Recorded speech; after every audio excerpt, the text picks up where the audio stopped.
والد اور والدہ کے پاس اتنے وسائل بھی باقی نہ رہیں وہ اپنے بچے کے لیے خشک دودھ خرید سکے، مجبور ہو جائیں چوری کرنے پر، تو پھر اس کی سزا اس چوری کرنے والے کو نہیں دی جانی چاہیے، ان لوگوں کو ملنی چاہیے کہ جن کے پاس قوت ہے، طاقت ہے، اختیار ہے۔ عدل قائم کرنے کا نظام مصطفیٰ ضروری ہے۔ کملی والے کا نظام ہوگا تو پھر عدل اور انصاف قائم ہوگا۔ جب تک یہ جمہوریت کی لعنت موجود ہے، کسی بھی معاشرے میں قیام امن کے لیے کچھ چیزیں بنیادی حیثیت رکھتی ہیں۔ ان میں سے معاشرے کے افراد کی تعلیم، ان کی صحیح بنیادوں پہ تربیت، معاشرے میں عدل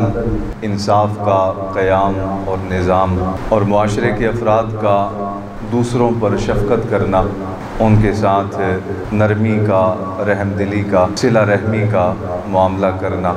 یہ کچھ بنیادی چیزیں ہیں جن کی وجہ سے کوئی بھی معاشرہ امن کا معاشرہ بنتا ہے، اس میں استحکام آتا ہے، سکون آتا ہے۔ موجودہ معاشرہ جو ہے جس میں میں اور آپ جی رہے ہیں، اس میں ان ساری چیزوں کا فقدان پیدا ہو گیا، یعنی تعلیم اور تربیت کا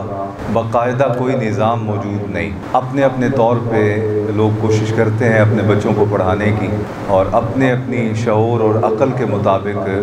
لوگ کوشش کرتے ہیں اپنے بچوں کی تربیت کرنے کی۔ اسی طرح عدل کا بھی کوئی سلسلہ میرے ملک میں موجود نہیں۔ کہا جاتا ہے کہ جس کے پاس قوت ہوتی ہے وہ ڈائریکٹ جج کر لیتا ہے، جس کے پاس جج خریدنے کے پیسے نہیں ہوتے وہ تھوڑے پیسے جمع کر کے گناہ بخشوانے کے لیے حج کر لیتا ہے۔ تو یہ بھی ایک حقیقت ہے کہ کبھی جج کر لیا، کبھی حج کر لیا۔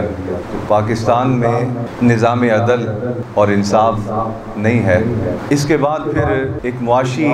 نظام کی کچھ ایسی برکت ہوتی ہے کہ جس کی وجہ سے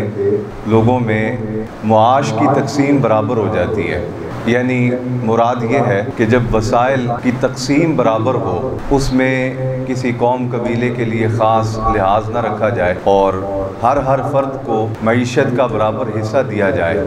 تو اس سے بھی امن قائم ہو جاتا ہے۔ لیکن یہ ساری چیزیں ایسی ہیں کہ جو مفقود ہو گئی میرے ملک سے، اور نتیجہ یہ نکلا کہ اب لوگ جو ہیں وہ باقاعدہ طور پہ خون ریزی کی طرف آ گئے،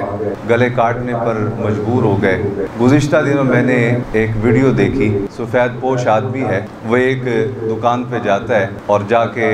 دکاندار سے کہتا ہے کہ بچوں کو پلانے والا خشک دودھ کا ڈبہ دے دو۔ شاید آپ نے بھی یہ دیکھی ہوگی۔ ڈبہ لایا جاتا ہے، اس کے سامنے رکھا جاتا ہے، اس کی قیمت وہ الٹ پلٹ کر کے دیکھتا ہے، کہتا ہے یار کوئی ہلکا دو، اس سے سستا دو، یہ زیادہ مہنگا ہے۔ وہ دکاندار پلٹ کے واپس جاتا ہے اس سے تھوڑا کم قیمت لینے کے لیے۔ وہ جو کسٹمر کھڑا ہے وہ موقع محال کو مناسب جان کے وہ ڈبہ اٹھا کے وہاں سے بھاگ جاتا ہے۔ یعنی اب چوری چکاری کا عالم یہ ہو گیا کہ لوگ اپنے بچوں کا پیٹ پالنے کے لیے، ان کو دودھ دینے کے لیے، ان کے منہ میں لقمہ ڈالنے کے لیے بھی چوریاں کر رہے ہیں۔ بعض اوقات چوری کرنے والا اس وجہ سے چوری کرتا ہے کہ میری خواہشات بڑی ہیں، میں نے مری جانا ہے، میں نے فلاں علاقے میں جانا ہے، میں نے یہ کرنا ہے، میں نے وہ کرنا ہے۔ ان بنیادوں پہ وہ چوری کرتا ہے۔ چلو یار ویسے تو جو حلال کے کماتا ہوں وہ اتنے عیاشی کے ہیں نہیں، چلو تھوڑی بہت ہاتھ پلہ مار لیتے ہیں۔ یہ بھی جرم ہے، اس کی بھی سزا ہونی چاہیے۔ اگر نظام عدل قائم ہو تو اس کی بھی روک تھام ممکن ہو سکتی ہے۔ لیکن جب قوم کے افراد اس حد تک آ جائیں کہ ڈاکٹر لکھ دے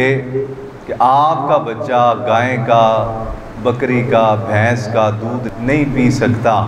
اگر پیے گا تو بیمار ہو جائے گا، زندگی خطرے میں ہے، آپ نے یہ خشک دودھ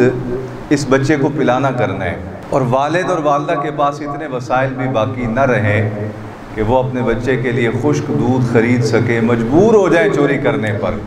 تو پھر اس کی سزا اس چوری کرنے والے کو نہیں دی جانی چاہیے،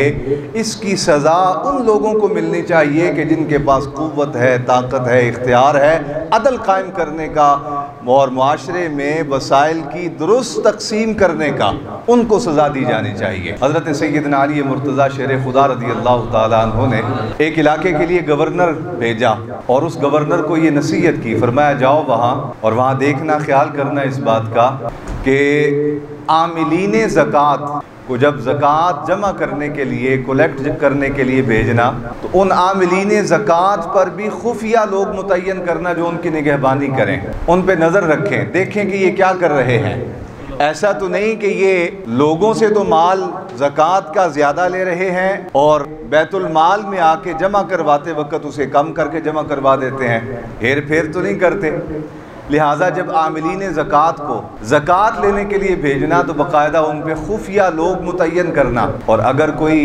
عاملین زکوٰۃ میں سے زکوٰۃ کے مال میں ہیر پھیر کرتا نظر آئے پھر کیا کرنا؟ فرمایا ان عاملین زکوٰۃ کی تنخواہ بڑھا دینا، ان کی تنخواہ میں اضافہ کر دینا، اور اگر تنخواہ میں اضافہ ہونے کے باوجود پھر بھی عاملین زکوٰۃ میں سے کوئی بندہ ہیر پھیر کرتا نظر آئے تو فرمایا پھر اسے کڑی سے کڑی اور سخت سے سخت سزا دینا۔ لیکن سزا دینے سے پہلے ان کی ضروریات کو دیکھنا کہ کہیں ایسا تو نہیں کہ جو تم نے ان کی تنخواہ مقرر کر رکھی ہے اس تنخواہ سے ان کی ضروریات پوری نہ ہوتی ہوں۔ پہلے اس بات کا خیال کرنا